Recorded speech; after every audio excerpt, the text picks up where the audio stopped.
Assalamualaikum warahmatullahi wabarakatuh.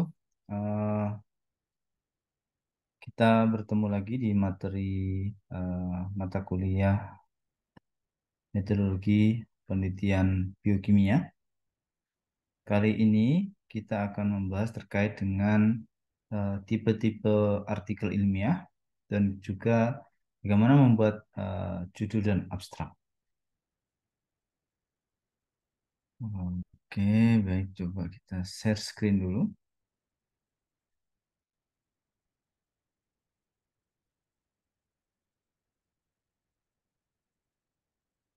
Baik, ini adalah materi hari ini. Jadi tipe-tipe artikel eh, ada kemudian cara membuat judul dan juga abstrak.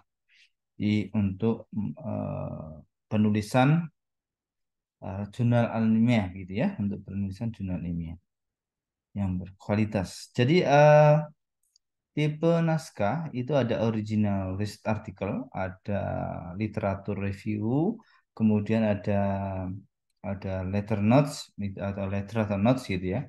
Nah, ini tentunya kalau yang bidang yang terkait ini berarti harus ada penelitiannya gitu ya. Original research article berarti itu harus ada proses penelitian gitu ya. Kemudian kalau literatur review berarti bisa terkait dengan review review yang memiliki area yang satu topik gitu ya.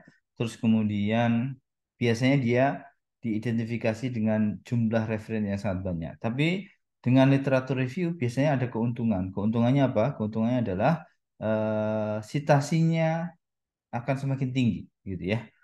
Nah, kemudian ada apa namanya? Ada letter atau notes itu biasanya cuma satu halaman, 1 sampai 4 halaman, jadi berupa merupakan short komunikasi begitu ya istilahnya.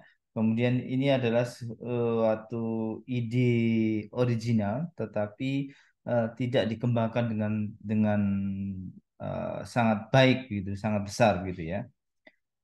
Dan biasanya dia reviewnya sangat cepat untuk letter atau note ini. Jadi ini beberapa tipe naskah yang bisa kita apa namanya kita submit artikel kita dalam suatu jurnal dengan tipe-tipe naskah ini. Baik, ini adalah H-index itu adalah salah satu indikator dalam aspek biokimia gitu ya.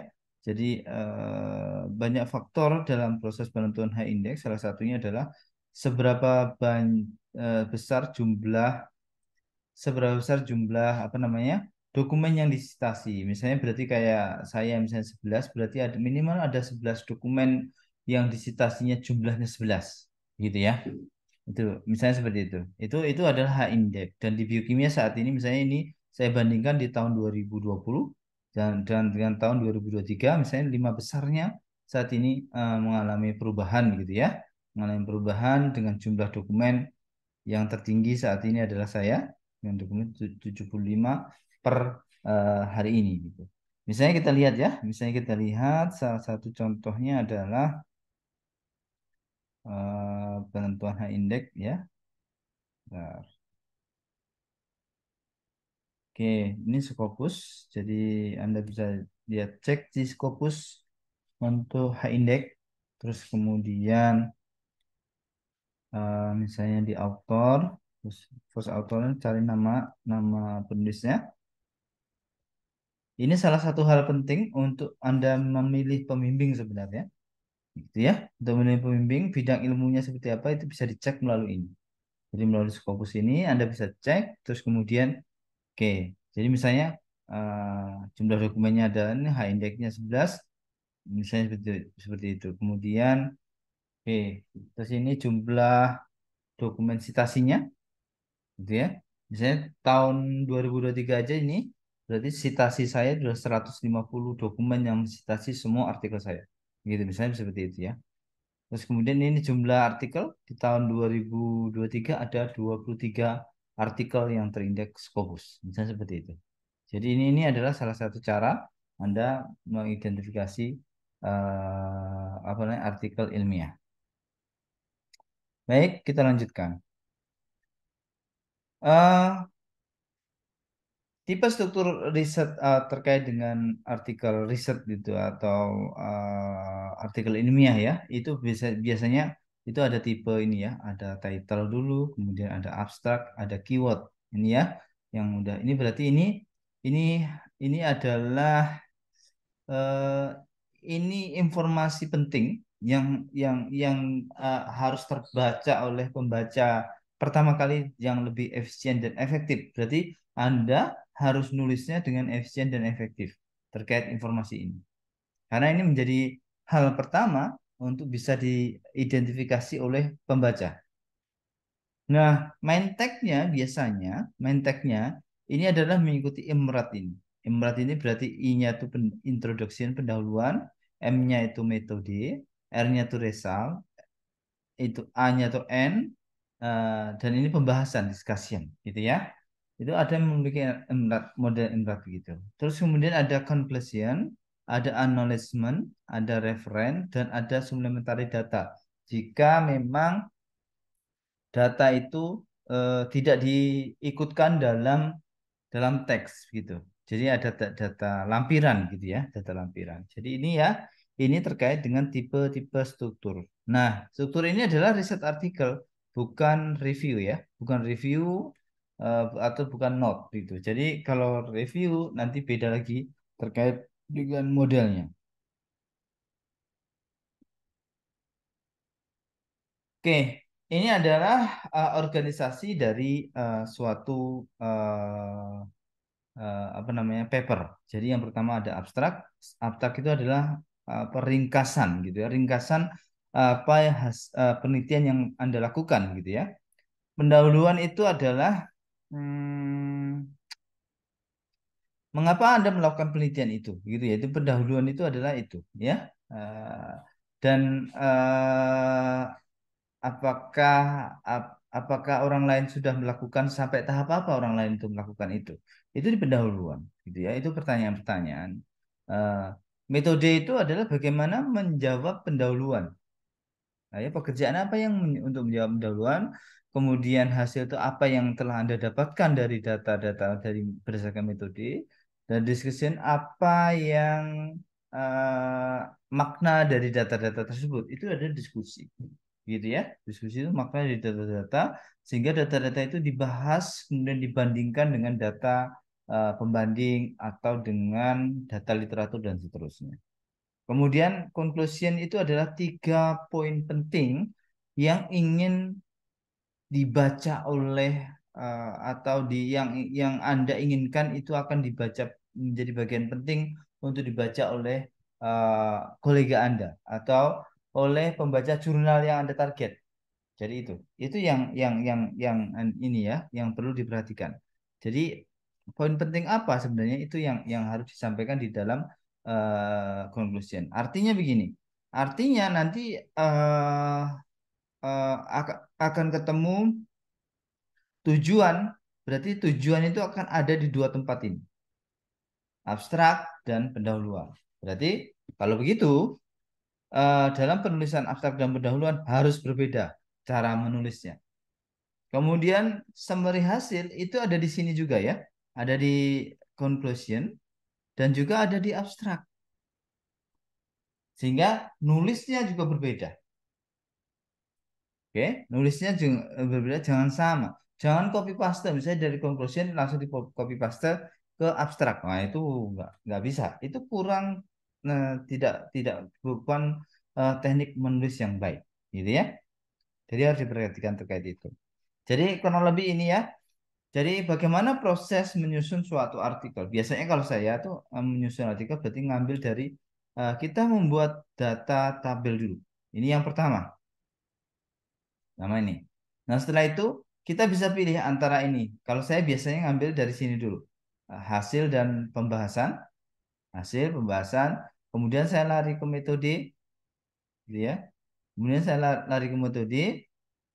Setelah di metode saya biasanya ke ini ke bisa ke sini ke kesimpulan, terus dari kesimpulan saya biasanya lari ke sini ke title dan abstrak, Terus dari title dan abstrak bisa ke pendahuluan. Nah, atau bisa ritmenya seperti ini ya. Data, hasil dan pembahasan, metode, pendahuluan dan kesimpulan, terus pembuat title dan abstrak. Jadi itu bisa ritme seperti itu bisa kita pilih. Dan tentunya ritme ini akan Anda ketahui ketika Anda sudah biasa menulisnya. Jadi itu perhatikan ya terkait hal itu. Baik, ini adalah kunci penting dalam kesuksesan dalam suatu penulisan karya ilmiah. Yang pertama, tentunya adalah kualitas penelitian. Jadi, kalau kualitas penelitiannya, kalau desain eksperimentalnya itu jelek, tentunya akan menghasilkan data yang jelek dan itu tidak layak untuk dipublikasi di jurnal yang berkualitas. Jadi itu penting. Kemudian, seberapa banyak yang pembaca itu membaca tulisan Anda, gitu ya. Jadi eh, bagaimana eh, autor itu apa namanya eh, memahami bahwa tulisannya berhasil adalah seberapa banyak yang membaca tulisan kita, gitu ya, tulisan kita. Jadi ini adalah hal yang perlu diperhatikan.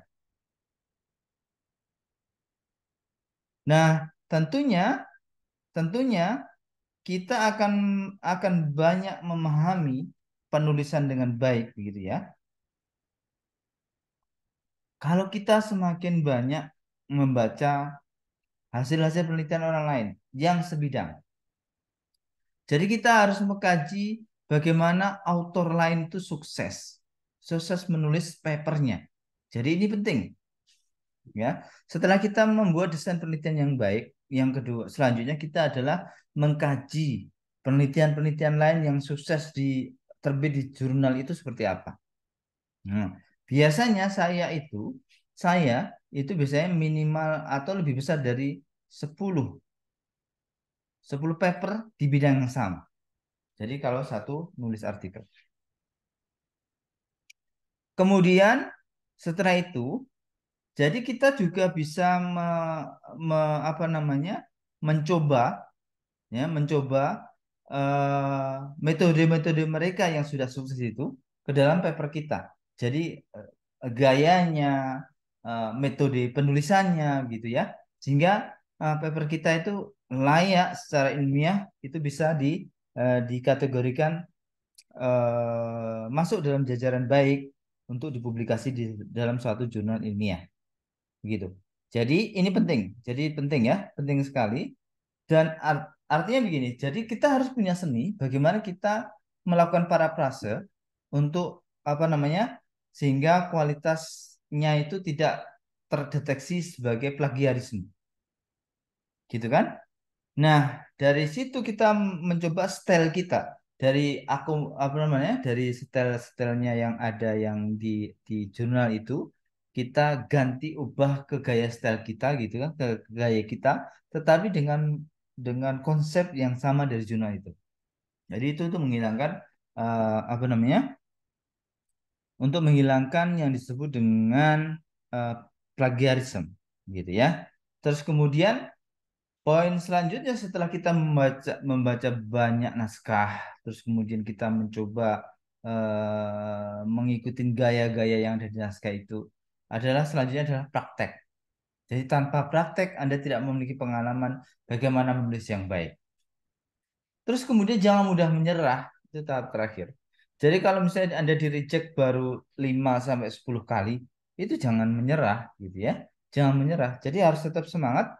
Bagaimana penulisan Anda itu sungguh baik. Berarti kalau kalau misalnya memang problemnya adalah yang pertama ini, yang pertama ini jadi problem Anda, bisa jadi itu berarti desain ulang penelitian itu memang perlu dilakukan, gitu ya. Jadi kualitas risetnya menjadi masalah. Jadi itu harus diperhatikan. Baik, ini adalah contoh dari abstrak yang pertama adalah terkait dengan title atau judul artikel. Judul artikel ini menjadi sangat penting gitu ya. Jadi sangat penting karena ini adalah judul atau bahan bacaan pertama yang dibaca oleh seorang pembaca gitu ya. Jadi eh jadi kita harus harus apa ya? Familiar orang itu dengan judul-judul kita gitu ya. Tetapi memang tidak dibatasi dengan itu ya. Jadi itu hal yang eh, hal penting dan perhatikan bahwa sebaiknya judul itu adalah ringkasan sederhana atau esensi dari naskah Anda dan biasanya tidak lebih dari 12 kata. Nah, ini seninya ya, seninya di situ. Jadi Jadi dia bisa dalam bentuk deskriptif, misalnya seperti itu ya, dalam bentuk deskriptif ataupun terkait dengan judul. Nah,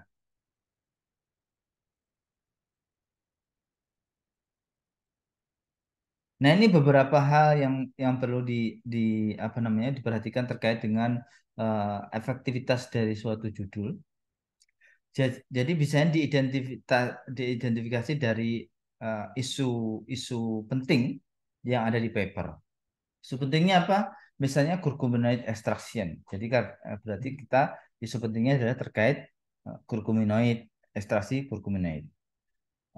Bisa dimulai dengan subjek dari papernya, itu ada akurat dan spesifik dan tentunya itu menjadi hal yang paling penting terkait dengan akurasi, tidak ambigu, terus kemudian spesifik dan lengkap informasinya.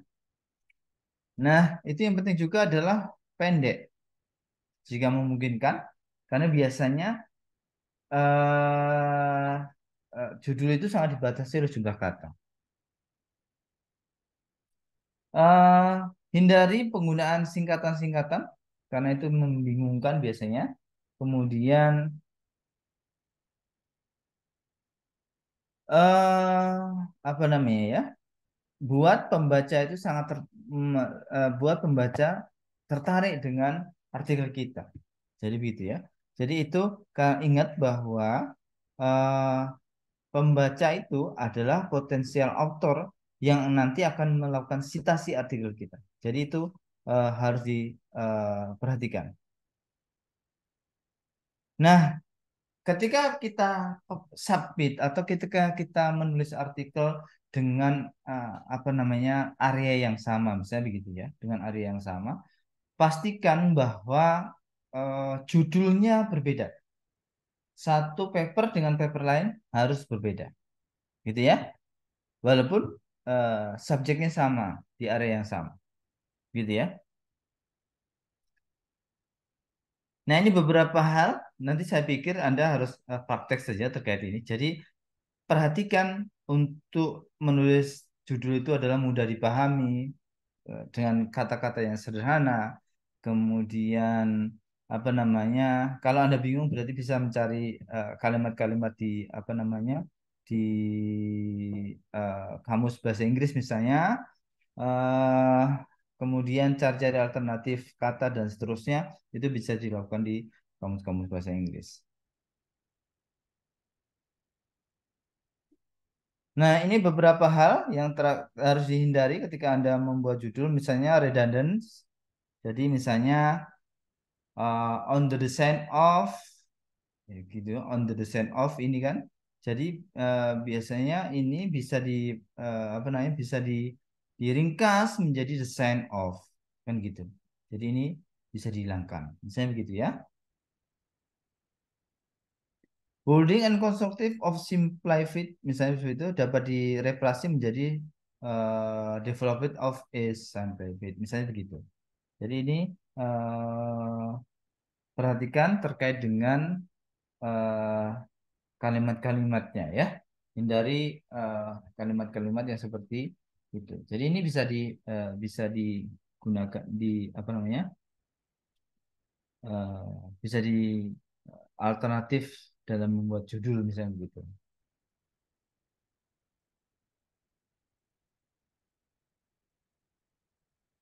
Nah, Jangan menggunakan kalimat yang terlalu berlebihan juga ya. Misalnya ada novel, new, original itu tergantung. Kadang-kadang itu terlalu berlebihan.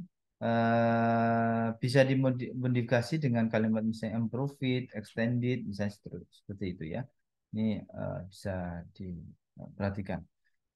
Nah, misalnya ini adalah contoh judul Descent of Particle Swarm Optimization Based PMPTT.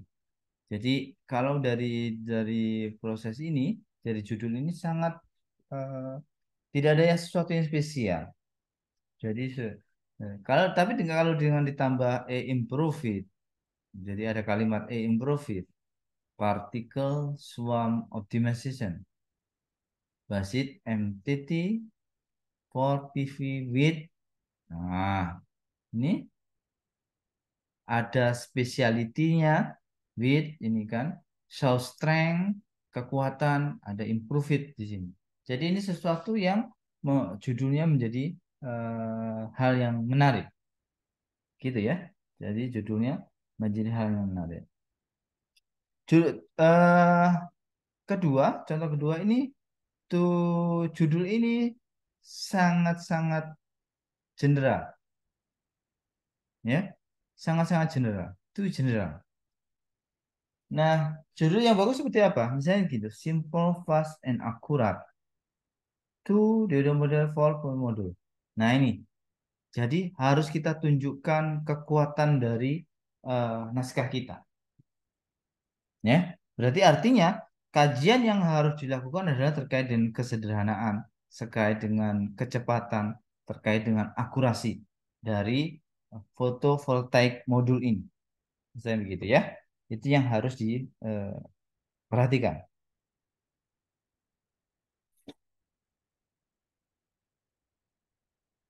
Baik, contoh ketiga juga sama. Jadi ini contoh yang ini, desain implementasi ini sangat-sangat umum. Sehingga perlu ada speciality. Speciality ini dengan apa? Yang masih ada sama analisis, design, and implementation of multiple parallel ozone chamber for high flow rate. Gitu ya, for high flow rate. Dan seterusnya. Baik, kita akan lihat contoh sekarang ya. Contoh yang ada di judul. Baik, ini adalah contoh. Contoh yang misalnya ini adalah judul-judul yang ini adalah judul-judul penelitian saya. Saya akan langsung menggunakan penelitian saya aja ya terkait dengan judul. Jadi effect of combined NPK fertilizer on polyphenol content and antioxidant activity in methanol extract of curcuma santoriza. Jadi lebih spesifik. Jadi spesifik terkait kombinasi NPK, pupuk NPK, terus kemudian spesifiknya terhadap polyphenol content dan antioxidant activity pada temulawak misalnya gitu. Nah, judul kedua ada chemical profiling. Kemudian computational identifikasi of potential antibacterial from Adenostemma species. Ini spesifik juga ya. Oke, kita lihat contoh yang dia itu strength. Coba lihat.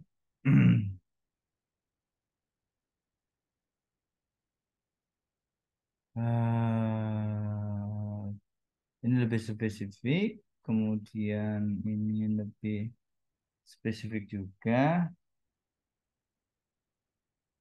Oke, sebentar.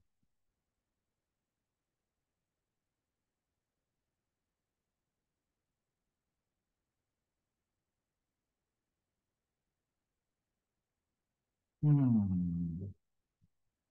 Coba kita search by improve. Oke, ini contohnya improving the morphology of Celestia arctica. Jadi strength di sini. Jadi bisa pakai kalimat-kalimat seperti itu. Terus ada improving research article. uh, Berarti ini influence of combined NPK and manure on improving growth. Kayak gitu ya. Ada strength-nya, ada spesifiknya. Seperti itu. Itu adalah contoh-contoh publikasi dengan judul yang baik terkait dengan artikelnya, ya. Seperti itu.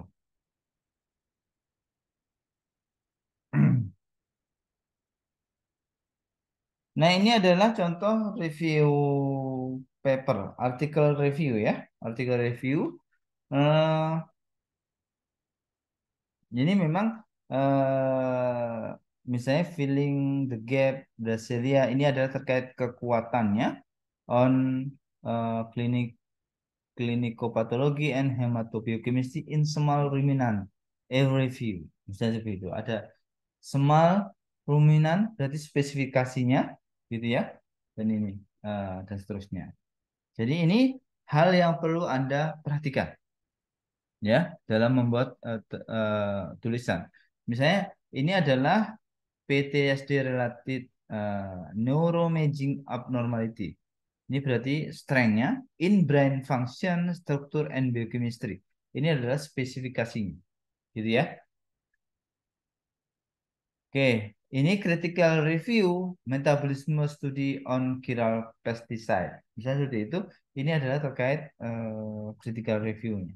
Jadi perhatikan pemilihan judul, baik itu original artikel ataupun eh, apa namanya original artikel ataupun eh, review artikel.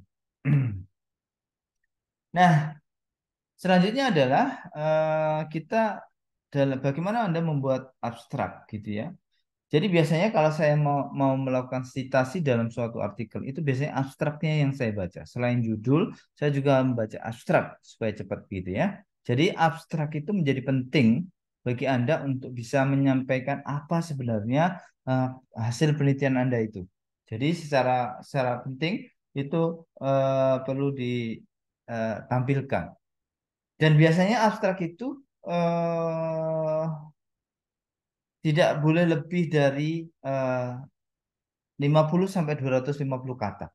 Jadi biasanya dia tuh ada biasanya juga di misalnya beberapa naskah kayak di Elsevier itu ada highlight hasil pentingnya itu di abstrak, gitu ya. Kemudian, nah penulisan di abstrak menjadi hal penting karena itu akan mengundang bagaimana banyaknya pembaca melakukan citasi dia sebagai autor untuk abstrak Anda. Gitu ya. Jadi ini abstrak ini menjadi sangat memberikan pengaruh untuk apa namanya pembaca lain untuk melakukan citasi, gitu ya. Itu itu menjadi penting. Jadi menulisnya juga harus dengan baik. Jadi Jadi ini ya yang harus Anda perhatikan. Jadi abstrak ini menjadi eh, bagian penting dan eh, tentunya yang pertama kali harus dibuat dalam bentuk draft dulu nulisnya sebelum menulis keseluruhan apa namanya tubuh tulisan. Kemudian tulis ulang jika dia ini jadi selalu diulang ulang. Jadi intinya adalah di abstrak itu adalah merangkum satu sampai dua kalimat masing-masing untuk ini lima aspek ini. Jadi ada background, ada tujuan, ada metodologi, hasil pentingnya dan kesimpulan. Jadi maksimum per bagian adalah satu sampai dua kalimat. Jadi jangan lebih dari itu. Jadi kebanyakan eh, backgroundnya panjang sekali tapi yang bagian pentingnya dari ini itu adalah kurang. Jadi itu juga nggak baik. Jadi itu yang harus diperhatikan ya.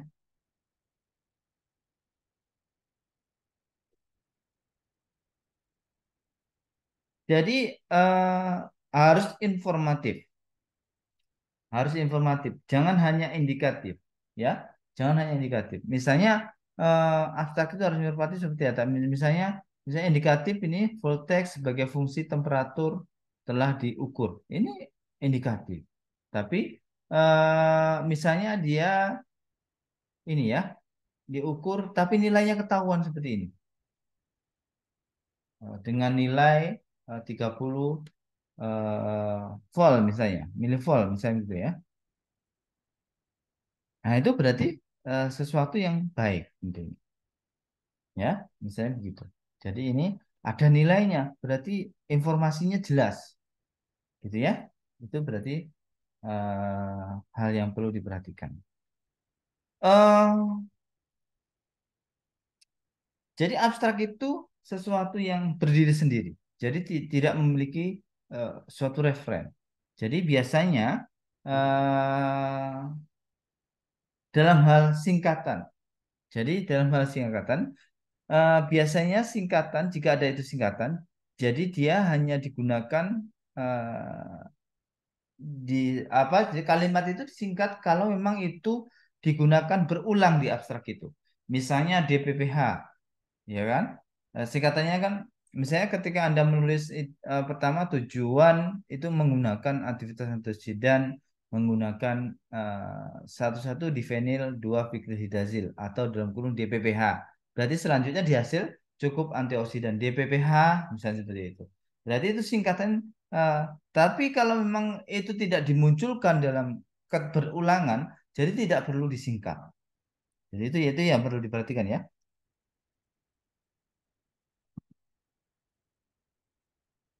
Jadi harus diperhatikan, harus dipastikan bahwa penggunaan istilah-istilah, kemudian penggunaan singkatan itu pertama kali harus dijabarkan. Jangan langsung ada istilah. Misalnya ada ABTS, ada FRAP itu langsung istilah-istilah itu. Yang itu tidak semua orang, tidak semua pembaca itu memahami istilah itu. Jadi itu harus diperhatikan terkait ketika Anda menulis sebuah abstrak. Saya begitu ya. Baik, ini adalah contohnya. Contoh, jadi ini contoh pertama tadi apa yang telah kita lakukan, gitu ya. Berarti ini terkait dengan background. Ini yang pertama ini berarti ini terkait dengan background, terkait dengan tujuan. Ini berarti dari sini sampai ke sini, ini background, berarti ya. Ini background. Kemudian ini di SWOT tujuan. Terus kemudian ini adalah metodologi. Jadi apa yang telah kita lakukan? Itu berarti ada di situ ada background, di situ ada apa namanya? Ada tujuan, di situ ada metodologi yang kita gunakan. Gitu ya. Oke. Terus kemudian apa namanya yang disebut dengan temuan pentingnya. Nah, temuan pentingnya misalnya seperti itu. Jadi di sini dilakukan apa saja temuan pentingnya. Dari sini ke sini ini adalah hasil. Ya, ini sini adil. Terus kemudian ini adalah sampai sini adalah kesimpulan. Jadi itu paling enggak dalam abstrak itu kita harus menuliskan itu, ya, menuliskan itu. Baik, kita coba lihat contoh abstrak yang lain mungkin ya. Nah, kita bisa lihat contoh abstrak yang lain misalnya di penelitian beberapa hasil penelitian saya. Misalnya di sini, ini salah satunya.